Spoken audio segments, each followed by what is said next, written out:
ஸ்ரீசக்கர வரதாச்சாரியம் சுத்தசத்வ குருத்தமம் ஸ்ரீநிதிம் ராகவம் வந்தே he அபார கருணாகரம். கவசம் connect நேயர்களுக்கு நமஸ்காரம். பெரியாழ்வார் திருமொழி முதல் 10 6ஆம் திருமொழி நிறைவு பாசுரம் பலஸ்ருதி பாசுரம் 11வது பாசுரத்தை இன்றைய தினம் நாம் அனுபவிக்க உள்ளோம்.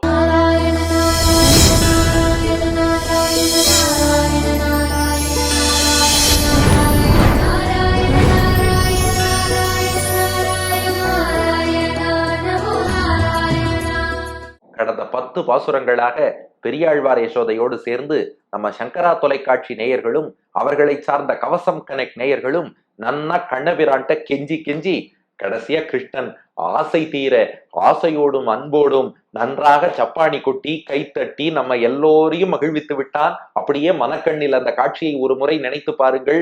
கார்முகில் வண்ணனாகிய கண்ணபிரான் தன் 2 கைகளையும் இப்படி தட்டி சப்பாணி கொட்டி நம் எல்லோரையும் மகிழ்வித்து விட்டான். இந்த 10 பாசுரங்களே இப்படி கண்ணனை அனுபவிச்சோமே, அதை அனுபவிச்சதே பெரிய பலன். அதுக்கு மேல என்ன வேணும்?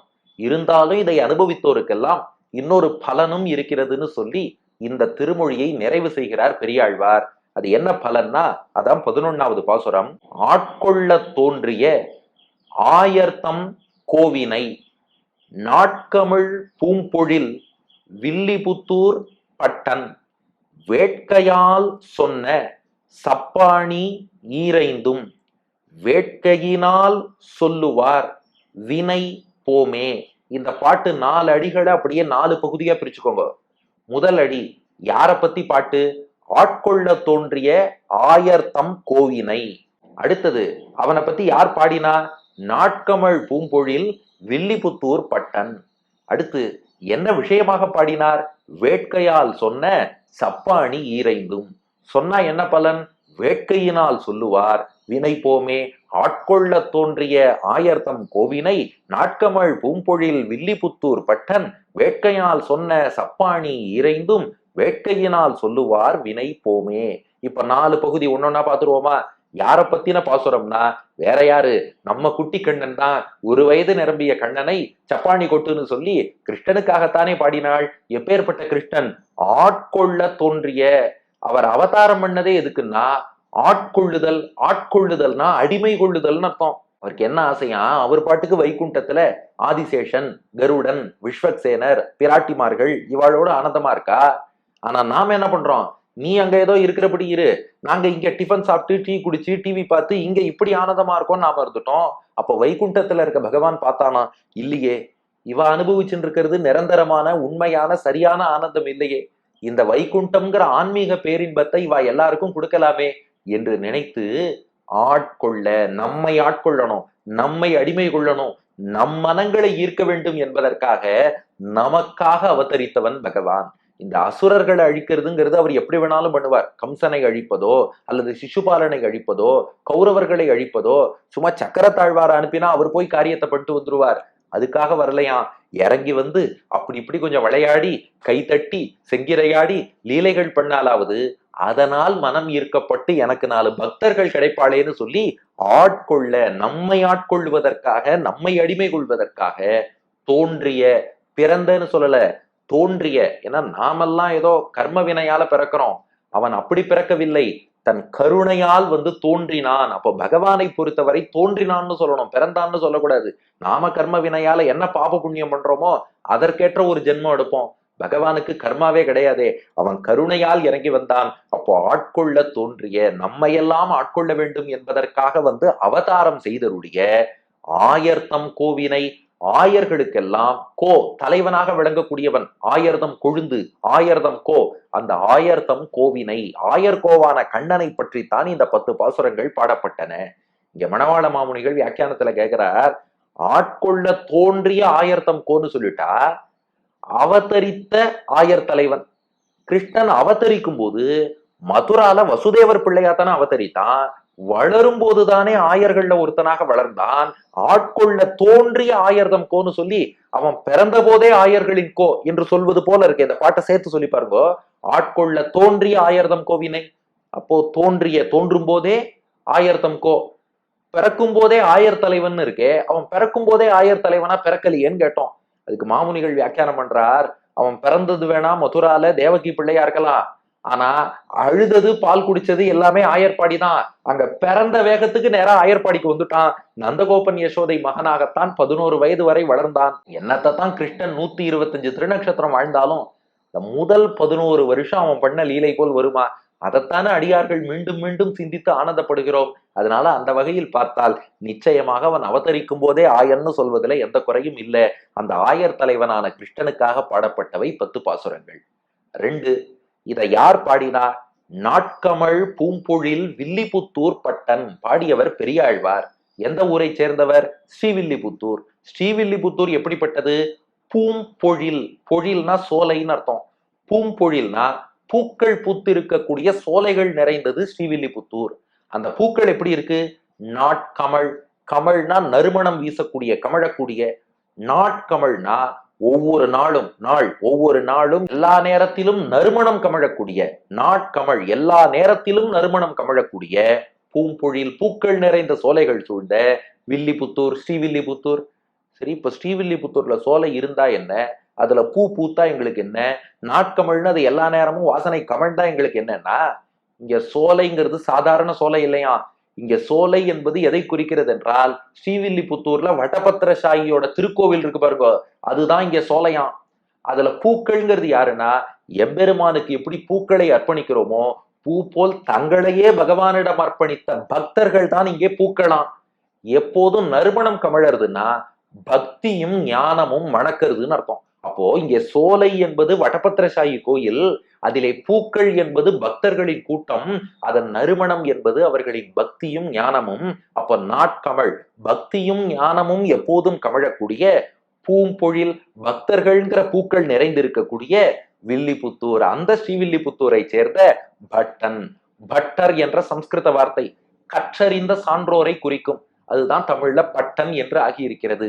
பட்டர் பிரான் என்று வேத சாஸ்திரங்களிலே வல்லவர், கற்றறிந்த சான்றோர், வேண்டிய வேதங்களோதி விரைந்து கிழியறுத்தவர்னு பெயர் பெற்ற பெரியாழ்வார் பட்டர் பிரான் விஷ்ணு சித்தர். அவர்தான் இந்த 10 பாசுரங்கள் பாடினார். இது 2வது பகுதி. அடுத்து 3வது, எதை பத்திப்பா பாடினார்? கிருஷ்ணனுக்கு பாடினார். கிருஷ்ணனுடைய எந்த லீலை, எந்த சேட்டித்தத்தை பற்றி பாடினார்னா, வேட்கையால் சொன்ன சப்பாணி ஈரைந்தும். ஒன்னும் இல்ல, கிருஷ்ணன் கை தட்டணும்னு ஆசை பெரியாழ்வாருக்கு. அதனால அவன் கை தொட்டி காட்டினான்னா அதை கண்டு ரசிக்கலாமேன்னு சொல்லி சப்பாணி, சப்பாணி கொட்டுவதற்காக ஈரைந்தும், 5னா 5 சாங்ஸ்ன்னு அர்த்தம். ஈரைந்துனா 5 + 5 10 பாசுரங்கள். ஈரைந்தும் 10 பாசுரங்கள். எப்படி பாடினாராம்? வேட்கையால் சொன்ன சப்பாணி ஈரைந்தும். வேட்கை என்றால் விருப்பம்னு அர்த்தம். அந்த சப்பாணி கொட்டி அதை சேவிக்கணுங்கிறதுல பெரியாழ்வாருக்கு அப்படி ஒரு வேட்கை, விருப்பமா. ஒரு தாய் யசோதை கண்ணன் மீது எவ்வளவு அன்பு காட்டினாளோ அதை விட 100 மடங்கு 1000 மடங்கு பெரியாழ்வார் யசோதை கண்ணன் மீது அன்பு காட்டினாளே. அப்போ வேட்கையால் சொன்ன அந்த விருப்பத்தோடு, பக்தியோடு, அன்போடு, தாய் பாசத்தோடு பாடப்பட்டவை 10 பாசுரங்கள். ஒவ்வொரு பாசுரத்துல உள்ள ஒவ்வொரு எழுத்தையும் பாருங்க, அந்த தாய்ப்பாசம் மணக்கும்படியாக பெரியாழ்வார் பாடியிருக்கார். அதனால வேட்கையால் சொன்ன சப்பாணி ஈரைந்தும், சப்பாணி கொட்ட சொல்லி 10 பாட்டு விருப்பத்தோடு பாடினவை, அவைதான் இந்த பாசுரங்கள். இது 3வது பகுதி. நிறைவு பகுதி. இத சொன்ன நமக்கெல்லாம் என்ன பலன்னா, இங்க மட்டும் இந்த ஒரு ஸ்டார் போட்டு டிஎன்சி அப்ளைன்னு போட்டிருப்பா பாருங்க, டேர்ம்ஸ் அண்ட் கண்டிஷன்ஸ்னு. இங்க பெரியாழ்வார் போட்டுட்டார், வேட்கையினால் சொல்லுவார் வினை போமே. பெரியாழ்வார் எப்படி தாய்ப்பாசத்தோடு சொன்னாரோ வேட்கையினால் சொல்லுவார். நாமும் என்ன பண்ணணுமா? கிருஷ்ணன் மீது அந்த தாய்ப்பாசத்தை வளர்த்துக்கணும். நம்மாத்து குழந்தையாக கண்ணனை காண வேண்டும். நம் பிள்ளையாக கண்டு, ஆஹா கண்ணன் எவ்வளவு அழகா இருக்கான், இவன் சப்பானி கொட்டினா நன்னா இருக்குமே, ரசிச்சு சொன்னாதான் பலன். அப்படி ரசிக்காம சொன்னால் இந்த 10 பாட்டுக்கு பலன் கிடையாதான். அதனால நன்றாக வேட்கையினால் சொல்லுவார். அந்த பெரிய அவருக்கு இருந்த பக்தி நமக்கு வருமானா அது வராதுதான். ஆனாலும் ஏதோ அதுல கோடியில ஒரு பங்காவது வளர்த்துண்டு கிருஷ்ணனை குழந்தையாக கண்டு அவன் எதிரே இருப்பதாக அனுபவித்து, கிருஷ்ணா கைத்தட்டடா, கைத்தட்டடா, சப்பானி கொட்டுடா, அப்படி கண்ணனை கொஞ்சி கொஞ்சித்தான் இந்த 10 பாடல்களையும் சொல்ல வேண்டும். அப்படி வேட்கையினால் சொல்லுவார். வினை போமே. வினைனா பாபங்கள்னு அர்த்தம். இந்த 10 பாட்டை மட்டும் ஒருத்தர் சொல்லிட்டார்னா வினைகளை கிருஷ்ணன் போக்குவான்னு சொல்லல, வினை போமே, அந்த பாபங்கள் தானே பயந்து ஓடிடுமா. அச்சோச்சோ கிருஷ்ணனை சப்பானி கொட்ட சொல்லியிருக்கார், கிருஷ்ணன் அடிக்கிற மாதிரி, கொசு அடிக்கிற மாதிரி பாபங்களான நம்மை அடிச்சுட்டா என்ன பண்றதுன்னு கிருஷ்ணனை சப்பானி கொட்டுன்னு சொன்னோம்னா நம்ம இப்படி கொசுவை ஒரு அடி அடிக்கிறோம் இல்லையா, அது போல நம் பாபங்களும் அடிச்சிருவானா. அதனால பாபங்கள் கிருஷ்ணன் அடிக்க வேண்டாம், அவன் அடிச்சிருவான்னு பயந்து பாட்டை பாருங்க. வினை போமே, பாபங்கள் தானே உங்களை விட்டு ஓடிடும், எந்த பாபங்களும் கிட்டக்கவே நிக்காது. இந்த 10 பாட்டை சொல்வோருக்கு பலன் என்னன்னா, அவர்களின் பாபங்கள் பயந்தே ஓடிவிடும், பாபங்கள் கிட்டக்கவே நெருங்காது. அதுதான் பலன். அப்போ ஆட்கொள்ள தோன்றிய ஆயர்தம் கோவினை, நம்மையெல்லாம் ஆட்கொள்ள வேண்டும், அடிமை கொள்ள வேண்டும்ங்கிறதுக்காக அவதாரம் செய்த ஆயர் தலைவனை குறித்து நாட்கமழ் பூம்பொழில் வில்லிபுத்தூர் பட்டன், எப்போதும் நறுமணம் கமழக்கூடிய பூக்கள் நிறைந்த சோலைகள் சூழ்ந்த ஸ்ரீவில்லிபுத்தூரை சேர்ந்த பட்டர்பிரான் பெரியாழ்வார் வேட்கையால் சொன்ன சப்பாணி ஈரைந்தும், தாய்ப்பாசத்தோடு சப்பாணி கொட்ட சொல்லி பாடிய இந்த 10 பாசுரங்கள் வேட்கையினால் சொல்லுவார் வினை போமே. அத பாசத்தோடு யார் திரும்ப சொல்றாளோ அவளுக்கு எல்லா பாபங்களும் நீங்கிவிடும். நம்மை அடிமை கொள்வதற்காக தோன்றிய ஆயர் தலைவன் கண்ணனை குறித்து எப்போதும் நறுமணம் வீசும் பூக்கள் நிறைந்த சோலைகள் சூழ்ந்த ஸ்ரீவில்லிபுத்தூர் பெரியாழ்வார் பாடிய சப்பாணி கொட்டுவதற்காக தாய்ப்பாசம் நிறைந்த இந்த 10 பாட்டை பாசத்தோடு சொல்வோருக்கு பாபங்கள் நீங்கும். ஆட்கொள்ள தோன்றிய ஆயர்தம் கோவினை நாட்கமழ் பூம்பொழில் வில்லிபுத்தூர் பட்டன் வேட்கையால் சொன்ன சப்பாணி ஈரைந்தும், வேட்கையினால் சொல்லுவார் வினை போமே. அடியன் வழங்கும் ஆங்கில வடிவம். Krishna incarnated as the chief of cowherds in order to make us his servants. He was praised by Bhattar Piran, who belongs to Srivilliputur, which is full of gardens with fragrant flowers.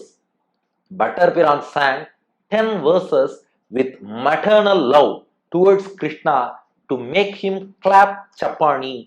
Those who chant these 10 verses with love and devotion will get rid of all their sins என்பது இதற்கான ஆங்கில வடிவம். இனி இதற்கு அடுத்த திருமொழி 7ஆம் திருமொழி இருக்கு பாருங்க. இது பார்த்தா ஒரு ராஜபாட்டை மாதிரி. பாசுரங்கள் ஒன்னொன்னும் சேவிக்கும் போதே பார்த்தேன்னா அது அற்புதமான சந்தத்தோட இருக்கும். அப்படி என்ன சந்தம்னா, இவ்வளவு நேரம் கிருஷ்ணன் தவழ்ந்தான், இப்படியே ஒரு கால் வச்சு ஆடினா எல்லாம் பண்ணான்.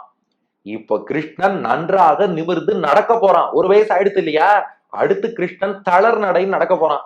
என்ன ஒண்ணுன்னா, இந்த குழந்தைகள் நடக்கும்போது கொஞ்சம் தத்தக்கா பத்தக்கான்னு நடக்கும், நடுவுல புத்துன்னு வழுக்கி விழும், இதெல்லாம் ஒண்ணும் இல்லையா. அது போல கண்ணன் ஒரு தளர் நடை நடக்க போறான். நடந்து வா நடந்து வா நடந்து வான்னு பெரியாழ்வார் யசோதை அழைக்க போறா. இது ரொம்ப அற்புதமான அனுபவம். நீங்க தயாராகணுங்கிறதுக்காக இப்பவே சொல்லிடுறேன். இந்த 10 பாட்டு அடுத்து எப்படி அனுபவிக்கணும்னா, கண்ணன் எதிர்த்தாப்புல தூரத்துல இருக்கான், நாம இங்க நின்று இருக்கோம். வாடா வாடா வாடா வாடா, கண்ணா வாடா கண்ணா வாடா அப்படின்னு நாம கூப்பிட போறோம். நம்ம ஒத்தொத்தருடைய இல்லத்தையும் உள்ளத்தையும் தேடி கண்ணன் தளர் நடையிட்டு மெல்ல மெல்ல அல்லித்தண்டு காலெடுத்து அடிமேல் அடியெடுத்து சின்ன கண்ணன் நம்மை நோக்கி நடக்கப் போகிறான். பெரியாழ்வார் திருவடிகளே சரணம்.